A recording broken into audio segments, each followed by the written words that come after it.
assim: todos os publicanos e pecadores estavam se reunindo para ouvi-lo. Mas os fariseus e os mestres da lei o criticavam. Este homem recebe pecadores e come com eles. Então Jesus lhes contou esta parábola: qual de vocês que, possuindo 100 ovelhas e perdendo uma, não deixa as 99 no campo e vai atrás da ovelha perdida até encontrá-la? Quando a encontra, coloca alegremente nos ombros e vai para casa. Ao chegar, reúne os seus amigos e vizinhos e diz: alegrem-se comigo, pois encontrei a minha ovelha perdida. Eu lhes digo que, da mesma forma, haverá mais alegria no céu por um pecador que se arrepende do que por 99 justos que não precisam arrepender-se. Ou qual é a mulher que, possuindo 10 dracmas e perdendo uma delas, não acende uma candeia, varre a casa e procura atentamente até encontrá-la? E quando a encontra, reúne as amigas e vizinhas e diz: alegrem-se comigo, pois encontrei a minha moeda perdida. Eu lhes digo que, da mesma forma, a alegria na presença dos anjos de Deus por um pecador que se arrepende. Jesus continuou. Um homem tinha 2 filhos. O mais novo disse ao pai: pai, quero a minha parte da herança. Assim ele repartiu sua propriedade entre eles. Não muito tempo depois, o filho mais novo reuniu tudo o que tinha e foi para uma região distante. Lá desperdiçou os seus bens vivendo irresponsavelmente. Depois de ter gasto tudo, houve uma grande fome em toda aquela região e ele começou a passar necessidade. Por isso foi empregar-se com um dos cidadãos daquela região que o mandou para o seu campo a fim de cuidar de porcos. Ele desejava encher o estômago com as vagens de alfarrobeira que os porcos comiam, mas ninguém lhe dava nada.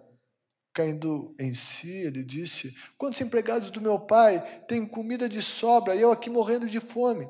Eu me porei a caminho e voltarei para a casa de meu pai e lhe direi: pai, pequei contra o céu e contra ti. Não sou mais digno de ser chamado teu filho. Trata-me como um dos teus empregados. A seguir, levantou-se e foi para o seu pai. Estando ainda longe, seu pai o viu e, cheio de compaixão, correu para o seu filho e o abraçou e beijou. O filho lhe disse: pai, pequei contra o céu e contra ti, não sou mais digno de ser chamado teu filho. Mas o pai disse aos seus servos: depressa, tragam a melhor roupa e vistam nele. Coloquem um anel em seu dedo e calçados em seus pés. E tragam um novilho gordo e matem-no.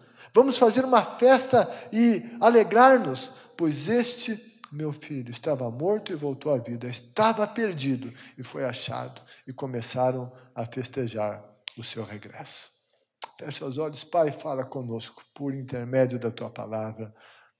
Enche esse lugar e os nossos corações com a Tua palavra e com a Tua unção em nome de Jesus. Amém. Amém. Você pode sentar na presença de Deus.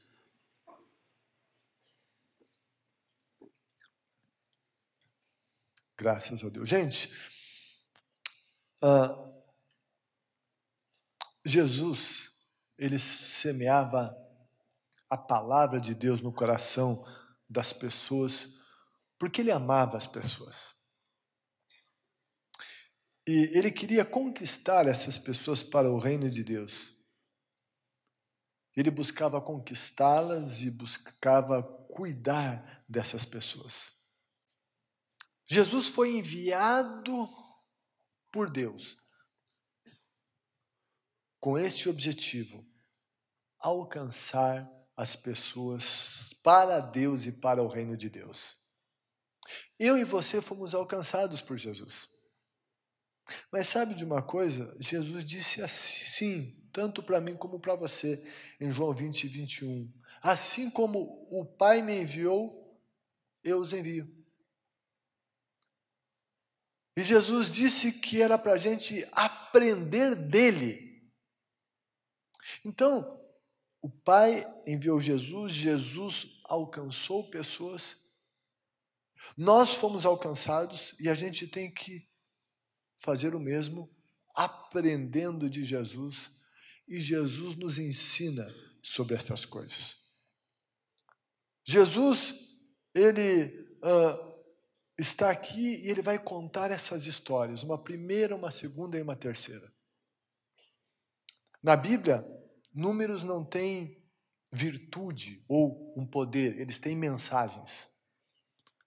E o número 3, na cultura judaica, ele queria dizer, sem sombra de dúvida, ou isso é muito intenso, ou preste muita atenção, pois isso é muito importante. Jesus, ele abordou basicamente um assunto, contando 3 histórias. Se ele fez isso, é porque ele estava dizendo que isso é muito importante. E ele conta essa história em resposta às críticas dos fariseus e dos mestres da lei. Sabe por quê? Porque eles viram Jesus comendo com os publicanos e pecadores. Quem que eram os publicanos? Eles eram judeus a serviço do governo de Roma, e Roma estava dominando vários povos. Entre os povos, os judeus, eles eram dominadores. Os judeus estavam debaixo do domínio romano e eles tinham que pagar impostos ao governo romano. Publicano era um judeu que cobrava de judeu para dar ao governo romano.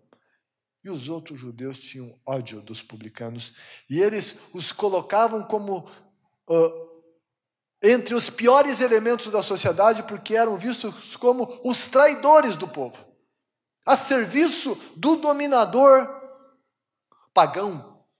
Como pode uma coisa dessa? Esses eram os publicanos. Quem que eram os chamados pecadores pelos religiosos judeus? Os publicanos, que eram os grandes pecadores também, tinham os olhos deles, e todos aqueles que não obedeciam à lei mosaica de acordo com a interpretação deles. Eram vistos como os pecadores também aqueles que estavam à margem da sociedade. Esses eram os chamados os pecadores. Então, a Bíblia diz que Jesus comia com os publicanos e com os pecadores. E os fariseus, os mestres da lei, se escandalizavam com isso. Muito porque também comer, na época, assentar-se à mesa e ter uma refeição com alguém, significava, no mínimo, ter uma disposição forte de estabelecer um relacionamento e uma amizade com quem comia. Enfim, não era que você nunca via alguém, sentava e ia comer com essa pessoa, não. Ter uma refeição com alguém era algo sério. Isso indicava a alta possibilidade de estabelecer uma aliança com essa pessoa com quem você comia. Eles olharam, o que? Jesus comendo com essa gente?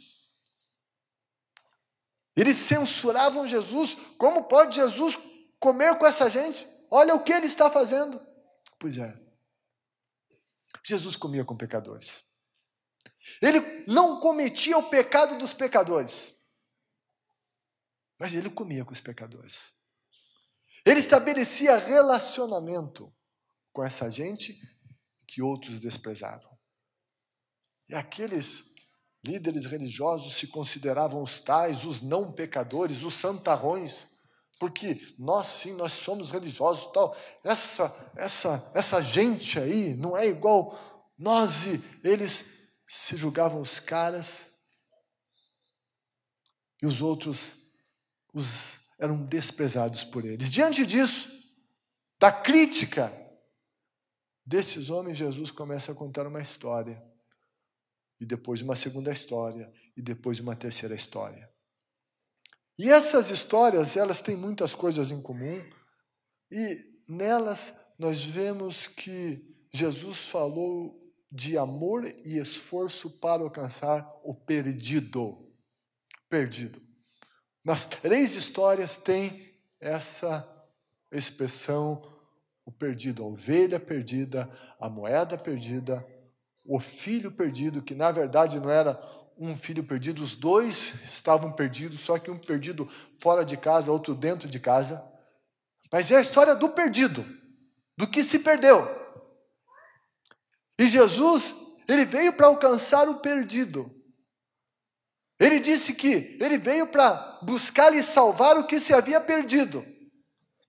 Quando a gente pensa na nossa sociedade hoje, quem que é considerado perdido? Quem que é perdido? Sabe, no momento que a gente ouve alguém falar do perdido, é o cara que está na cadeia. É o cara que já matou. É aquela pessoa lá que é dependente química, que já se internou várias vezes, não sai. Está perdido. É o cara da sarjeta, é o mentiroso, a pessoa imoral, o que vende o corpo, enfim, esses são os perdidos dentro do nosso conceito da sociedade. Quando a gente ouve falar em perdido, é isso, não é? Só que na Bíblia, o perdido não é só o cara que está à margem da sociedade. Na sociedade, se tem um que é gente boa, o cara é trabalhador, ele paga as contas, ele é honesto, não, esse não é um perdido. Perdidos são os outros. Mas sabe, à luz da Bíblia, quem que é o perdido? Quem que se perdeu? Todos os pecadores. Todos os que pecam. E a Bíblia diz que todos pecaram. E estão fora, destituídos da glória de Deus. O pecado nos separa de Deus. E toda a pessoa que vive distante, separada de Deus, que não tem uma comunhão íntima e pessoal com Deus, está perdida. Está perdida porque caminha sem Deus, sem rumo. Todo aquele que vive uma vida fora dos princípios de Deus e vive conforme o que ele acha, dentro do seu achismo, está perdido, porque não anda segundo o que Deus estabeleceu, e nós fomos feitos para andar e caminhar segundo os propósitos e preceitos divinos. Aquele que não está em comunhão com Deus, que não tem o seu nome escrito no livro da vida, à luz da palavra de Deus, é um perdido. Tanto o que a sociedade considera o perdido, como aqueles que a sociedade considera gente boa, se não tem uma comunhão com Deus, dentro do conceito bíblico do que é um perdido, essa pessoa está perdida. Esse perdido não é uma ofensa, não é um adjetivo condenatório, não. Mas é uma situação espiritual real. Alguém que não está conectado com Deus está, sim, perdido. O homem só se acha quando ele é achado por Deus na pessoa de Jesus. Nós só somos quem devemos ser quando estamos em Deus. Quando conhecemos Deus, nós passamos a nos conhecer melhor. E é aí que nós passamos, então, a ter noção, conhecer Deus, comunhão com Ele, andar nos preceitos dEle. Daí é que nós deixamos de ser pessoas perdidas. Aqueles homens que criticavam Jesus, eles estavam perdidos. E diziam que os outros eram perdidos. Sabe no que eles se perderam? Na religião deles.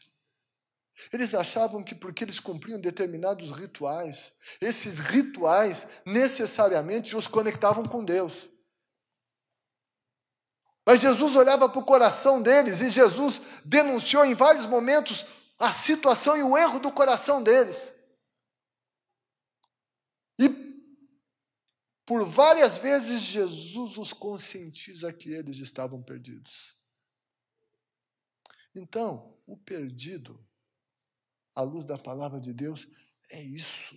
são todos aqueles que não estão em um relacionamento pessoal com Deus. E aqui Jesus conta as histórias que se vai à busca do perdido e se demonstra amor e esforço para alcançar o que está perdido. E nenhuma dessas histórias é fácil. Jesus nos alcançou. E o que Jesus fez demandou muito amor e muito esforço para nos alcançar. Jesus, Deus, Filho de Deus, no céu, na glória, recebendo o louvor dos anjos, o Criador do universo. Esse Criador, para nos alcançar, o que ele faz? Ele renuncia ao céu, ele renuncia à glória. Ele se permite ser concebido no ventre de uma criatura sua. O Criador vai ao ventre de uma mulher e ele se torna esse zigoto. E ele começa a se desenvolver a partir do ventre humano. O Criador está lá. Ele se sujeita a estar 9 meses no ventre de uma criatura.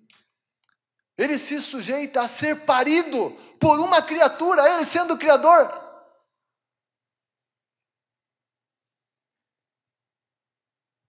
O Criador, o sustentador de tudo, ele se sujeita a se alimentar no seio de uma criatura,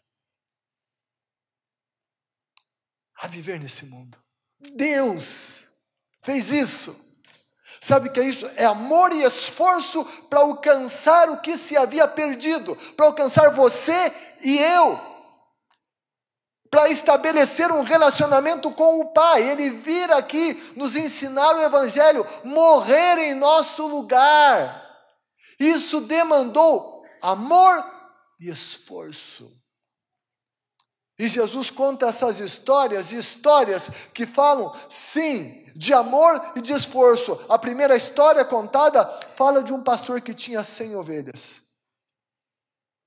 E uma delas se perdeu, se desgarrou. Diante disso, ele deixa 99 e vai à procura da ovelha que havia se perdido. E talvez se esse pastor fizesse uma análise de custo-benefício, se ele fosse racional e não tivesse coração e amor, sabe o que ele ia dizer? Sabe de uma coisa? Estou com 99 e perdi só uma. Só uma. Os solos do Oriente Médio eram muito perigosos. Muitos deles com rochas e pedras. E também nos lugares mais retirados tinha o risco de ser assaltado.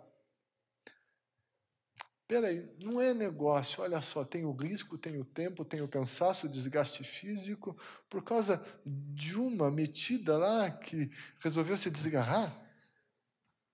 Azar dela. Quem mandou? Mas não, ele se importa, ele ama.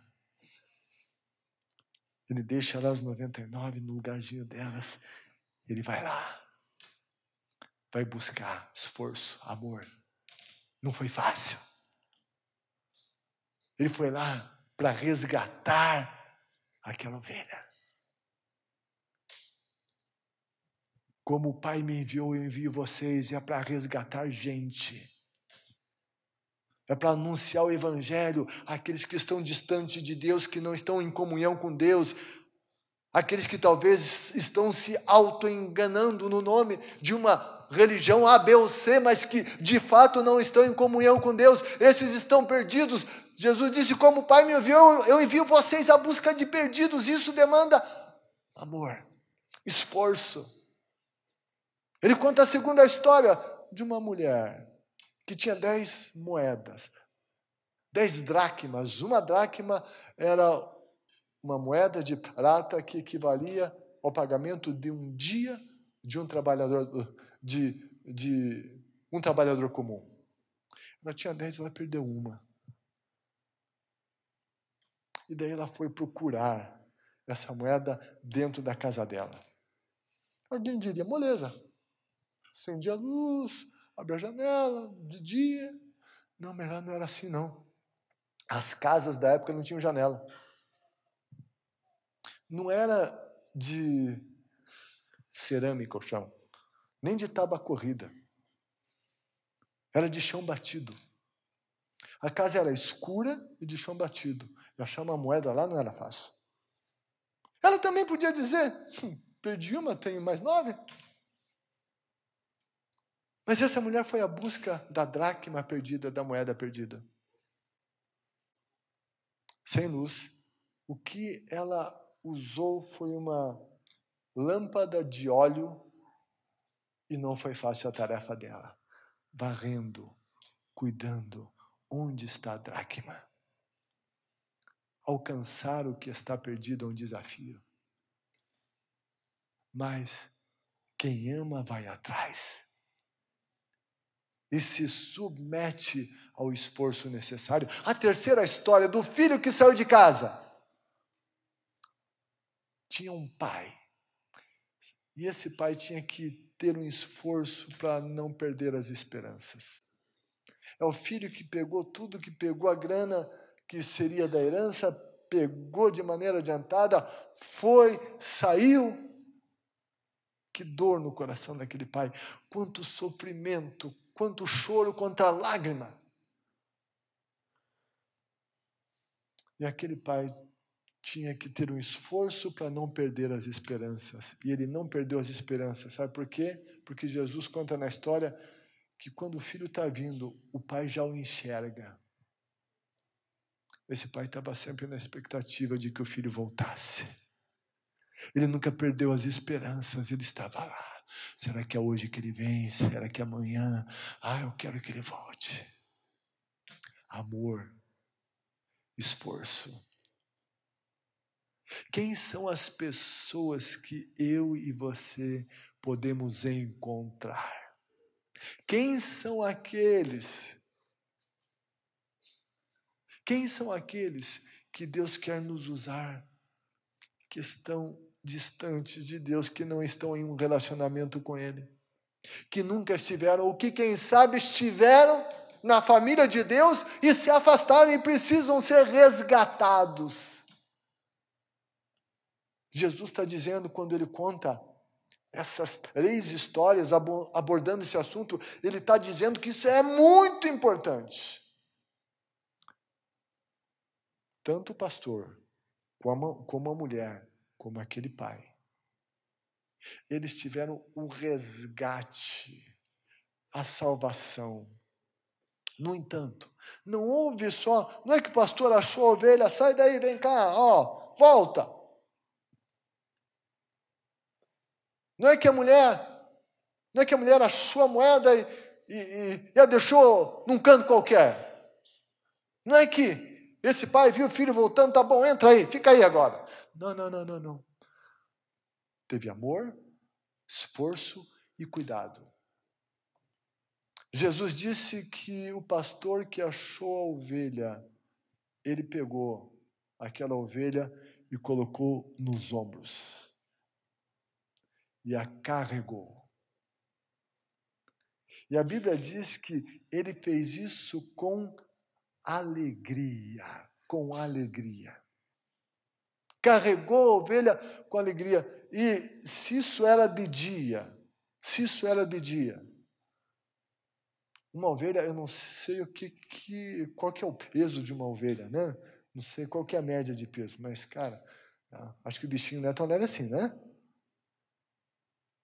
Com aquele bichinho nas costas, andando naquele solo. Mas diz que ele foi com alegria e levou a ovelha de volta para casa. Sabe o que é isso? Isso é cuidado. Isso é alcançar. É carregar. É com alegria. Se ele só resgatasse lá e deixasse ela lá, não. Tem que pegar. Ele cuidou da ovelha. Eu e você somos chamados a conquistar pessoas e a cuidar de pessoas. a cuidar de pessoas. O pastor fez isso. O pai que alcançou o filho, viu o filho voltando. Está voltando aquele filho que gastou tudo, que me traiu a confiança, que fez isso, que fez aquilo. Enquanto o filho estivesse vindo, ele podia dizer: ei, alto aí. O que você está pensando? Você pensa que é fácil assim? Quem mandou? Ah, não te quero, não. Ah, não, ó, se quiser, vem aí ser como um dos meus empregados. Que era o que estava no coração do filho. Ele disse: eu não sou digno de ser chamado filho, mas os empregados do meu pai têm muito o que comer e eu estou passando fome. Eu vou pedir para ser um dos empregados. Mas como que esse pai recebe? Com restrições? Esse pai sabia do que aquele filho viveu. Ele sabia que o filho fora de casa, a vida ia ser suja, com os porcos. Se ele vê esse filho voltando, ele sabe que esse filho está quebrantado. Ele recebe, ele cuida do filho. O filho vem com roupa tudo rasgada. Ele disse: coloque uma roupa nova no filho. Coloque um anel no dedo. Dê calçados a ele. Quem andava descalço era escravo. Aquele filho chegava como escravo. O pai disse: não vai mais ser escravo. Eu recebo como filho de novo. Eu cuido dele. Amor, resgate e cuidado. Assim Deus tem feito conosco, assim Jesus fez conosco. E a Bíblia diz no versículo 20 que ele cuida dele, que ele vai abraçá-lo, o abraça e o beija. Cuidado. Jesus fez isso conosco. E Ele quer que isso aconteça. Esse acontecimento repetido, essa história, coisas repetidas nas histórias, e teve mais um fato que é repetido por 3 vezes. Sabe o que tinha? Festa. Quando o pastor voltou com a ovelha segura em casa, ele fez festa. Chamou os amigos e festejou. A mulher achou a moeda e chamou as mulheres lá do GP dela e vem aqui, vamos fazer festa. O pai que vê o filho voltar, ele se alegra e diz: vamos fazer um churras para todo mundo. Matou o boi cevado e faz aquela churrascada para todo mundo. Tem festa, tem alegria. E Jesus disse: tem festa aqui, tem mais festa ainda no céu. Tem festa no céu. É o que Jesus está comunicando. Ele desafia, então, os seus discípulos, ele nos desafia a fazer o mesmo. Como filhos e filhas de Deus, nós somos desafiados a amar pessoas, a buscar pessoas.